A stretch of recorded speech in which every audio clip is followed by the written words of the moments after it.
తెచ్చే అనే 3 ముక్కల్లో ఈ ప్రసంగాన్ని జస్ట్ క్లుప్తంగా ముగిస్తాను, జాగ్రత్తగా గమనించండి. యేసుక్రీస్తు మానవ జాతిని ఎంతో ప్రేమించి తన స్వహస్తాలతో తన చేతులతో తన పోలిక చొప్పున నరుణ్ణి కలగజేసుకున్నాడు. అంత మాత్రమే కాదు, అంత ప్రేమించి ఇష్టంతో చేసుకున్న నరుడు కేవలం బైబిల్లో ఒక మాట కనపడుతుంది, బైబిల్ మిషన్లో ట్యాగ్ లైన్ కింద కనపడుతుంది, ఆయన మీతో చెప్పినది చేయుడని ఉంటుంది. దేవునికి మహిమ కలుగును గాక. మానవుడు దేవుడిది చెప్పినట్టు చేయకపోవడమే పాపము. ఆ పాపము ఫలితముగా దేవుడు తను ఈ 2024 సంవత్సరాల క్రితం రావడానికి గల ప్రధాన కారణం ఏమిటంటే, మనం ఆయన మాట వినకుండా పాపంలో పడిపోయాం. కాబట్టి ఈ పాపంలో పడిపోయిన మానవ జాతికి పాప విమోచన కలిగించడానికి, ఆ పాపము నుంచి తప్పించి నిత్యత్వ మహిమలోనికి తనతో మళ్ళా వధువు సంఘంగా తీసుకువెళ్ళడానికి ఈ పాప విమోచన అనేది జరగకుండా సాధ్యము కాదు. కాబట్టి ప్రభువైన యేసుక్రీస్తు వారు నశించిన దానిని, అనగా ఎవరైతే పాపము చేత శాపము చేత అణచివేయబడ్డారో, ఒక మాటలో చెప్పాలంటే బైబిల్లో అంతటా అందరూ పాపము చేసి దేవుడిని గురించి మహిమను పొందలేకపోతున్నారు. దేవునికి స్తోత్రం.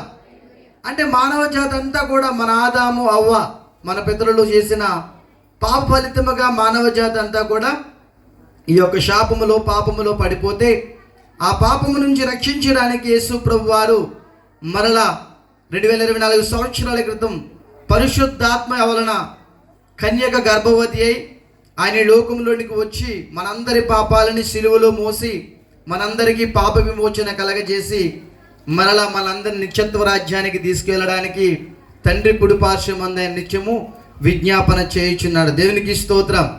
కాబట్టి ప్రభునందు ప్రియమైన వారు, క్రిస్మస్ అంటే చాలామంది కేకులు లేకపోతే కొత్త బట్టలు కొనుక్కోవడం ఇది అది అనుకుంటారు. అది వాస్తవానికి నిజమైన క్రిస్మస్ ఏంటంటే, క్రీస్తుని నీలో అంగీకరించాలి. ఎవరైతే క్రీస్తుని అంగీకరించడం అంటే క్రీస్తు వలె జీవించాలి, క్రీస్తుని పోలి నడుచుకోవాలి. బైబిల్లో అపోస్తలుడైన పౌలు గారు అంటారు, నేను క్రీస్తుని పోలి నడుచుకున్నాను, మీరు నన్ను పోలి నడుచుకున్నాడని చాలా ధైర్యంగా చెప్పిన దైవజనుడు అపోస్తలుడైన పౌలు గారు. దేవునికి స్తోత్రం.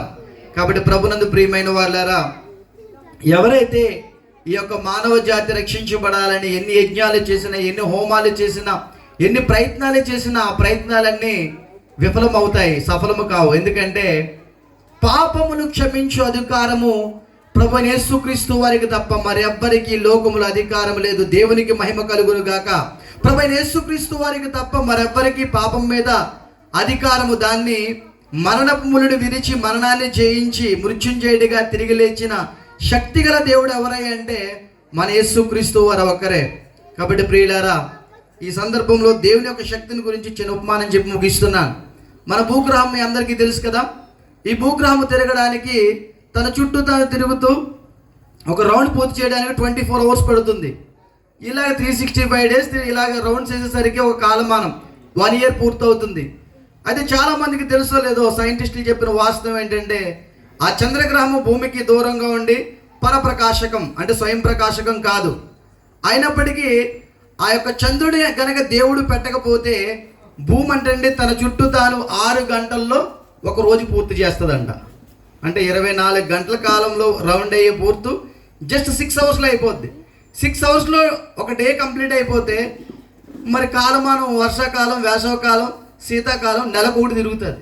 అంటే పంటలు ఎప్పుడు పండుతాయి, మనుషుల ఆరోగ్యాలు అలా ఉంటాయి. కాబట్టి దేవుడు అనంత జ్ఞాని గనక ఆయన జ్ఞానము ఎప్పటికీ ఎన్నటికీ అర్థం కాదు. ఒక మాటలో చెప్పాలంటే పరిపూర్ణమైన దేవుడిని మానవుడు కాదు కదా ఎవ్వరు కూడా అర్థం చేసుకోలేడు, చేసుకునే శక్తి మానవ జాతికి ఎప్పటికీ కూడా లేదు. దేవుడి చిన్న వాక్యం దీవించును గాక. ఆమేన్.